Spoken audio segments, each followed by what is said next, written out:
Good evening, all. I've not long been back from Westminster. Today is November the 11th, which is obviously Remembrance Day, with the big Remembrance Sunday event being tomorrow. I was there with my friends from March for England. We go every year. We go to pay our respects to the fallen, the people who gave us the freedom that we have today, and in many cases paid for it with their lives. It was very humbling today to see the amount of people who turned out. Because today is Saturday the 11th, a lot of Forces veterans have been in Westminster paying their respects at the cenotaph, and the 2 minute silence was totally honoured, very, very dignified. There were people there obviously from the British Armed Forces, there were people there from the Commonwealth Armed Forces. I was extremely honoured to shake the hand of a former serviceman from a Sikh regiment who was there remembering his comrades. And I feel that this time of year, kind of, whilst it's sombre, whilst we all sit and remember the people who've fallen, those who've given their lives for our freedom, I also feel that it binds us together, reminds us of who we are, and who we owe a debt to, and why we should help to make this world a better place to honour their memory. But today I especially remembered a couple of stories and a couple of people while I was stood there honouring the silence at the cenotaph. The people I remember, obviously, my grandfather made it back from the war. I've spoken about him on this YouTube channel before. Very brave man from Kent called Wally Daisley, served in the Western Desert all the way through from pre-war in the British Mandate through Wavell's 50,000 under Auchinleck, then Montgomery, and served in Italy. He came back, but a lot of his colleagues didn't, and I was thinking of them and their families today while we remembered the silence. And also an extremely brave gentleman who it was my honour to meet a couple of years ago, shortly before he died, who again came back, but a lot of people didn't. This is a gentleman called Tommy Thomas. Tommy was a member of 161 Special Operations Squadron, and when I was first introduced to him, his wife asked me if I would help him to an event because he was quite frail. And I knew he was a decorated bomber command member, and I remember the chat vividly. I was escorting him to where he was going to plant a tree at the edge of where the new third runway is going to be, and I said, "Tommy, you're bomber command." I said, "What were you in, Lancasters or Halifaxes?"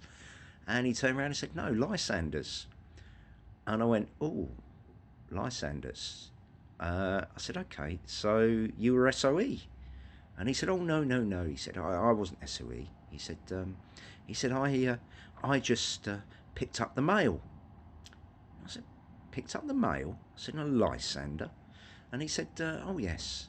Now, for those who don't know, the Lysander was a single engine aircraft, short takeoff, used for Army liaison, but it was used to fly British agents in and out of occupied France during the war.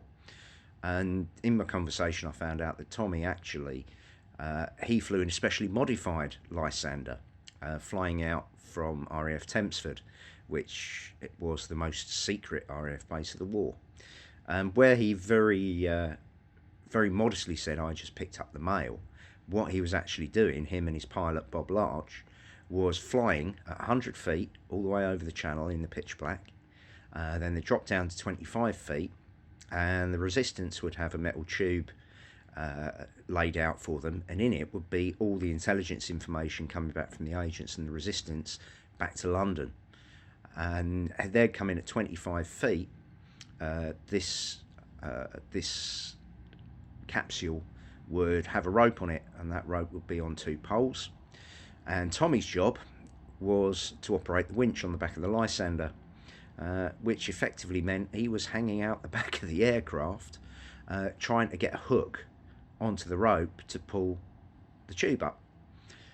Bear in mind, this information actually helped to shorten the war, especially as they were running a lot of operations in 1943, early 1944.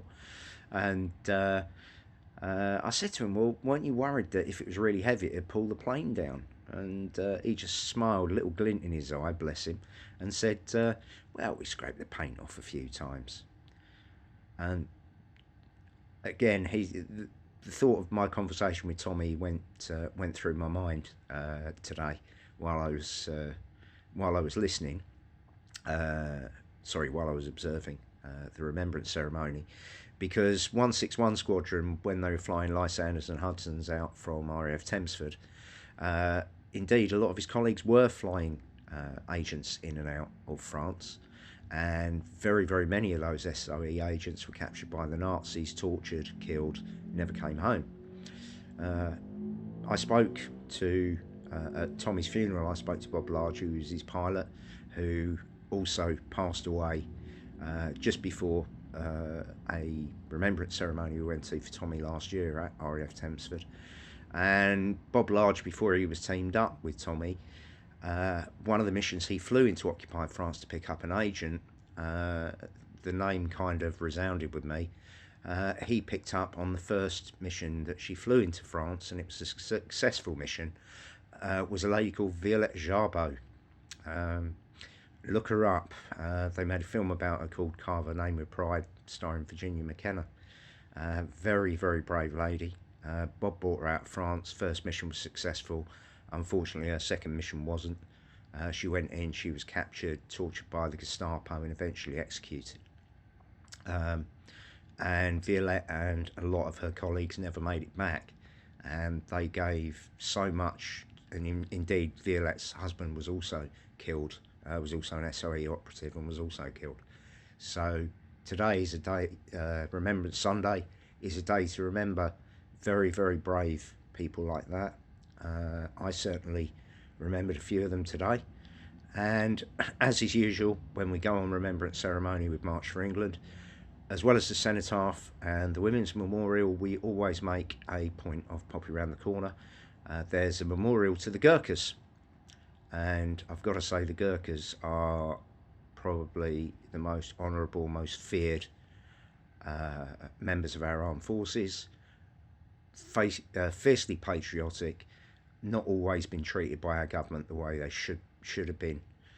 And we were stood in front of the Gurkha Memorial, and a little story came to mind, told to me by a very good friend of mine from my UKIP days, Martin.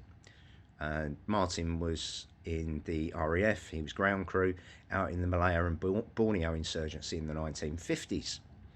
And the communists used to attack the camp they were on, and where they had the aircraft, and the Gurkhas used to go and chase the insurgents back into the jungle. And I always remember a story he told me, and it shows how fearless the Gurkhas actually are, which they decided, because of the thick jungle, it was difficult for the Gurkhas to actually get in and engage with the enemy. So they decided that they were going to airdrop them into clearings so that they can engage the enemy a lot quicker. So they decided they were going to teach the Gurkhas how to jump out of a plane. And these were little twin-engine Scottish Aviation twin Pioneer aircraft. So the officers got them all together, the Gurkhas are there, and and they're turning around and saying, okay, chaps, the usual thing, okay, chaps.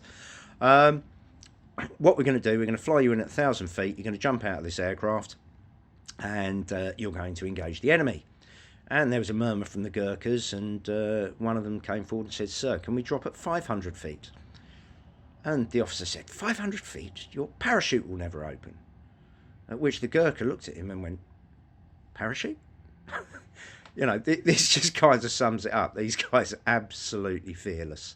And it was an absolute honour today to stand and remember them at the Gurkha Memorial in Westminster. But anyway, few little reminiscences there of people that I've known, very, very brave people. I never served in the armed forces. I actually had a stomach complaint, no guts. But I have the utmost respect for the people who do serve in the forces, those who have come back, and of course, what we remember this weekend, those who have fallen. So tomorrow, 11 o'clock. I hope you all, as I will be doing, let's observe the 2 minutes silence. Let's have a little pause for reflection and remember all those who've gone before us, who fought for our and given their lives for what we enjoy today. Thanks very much.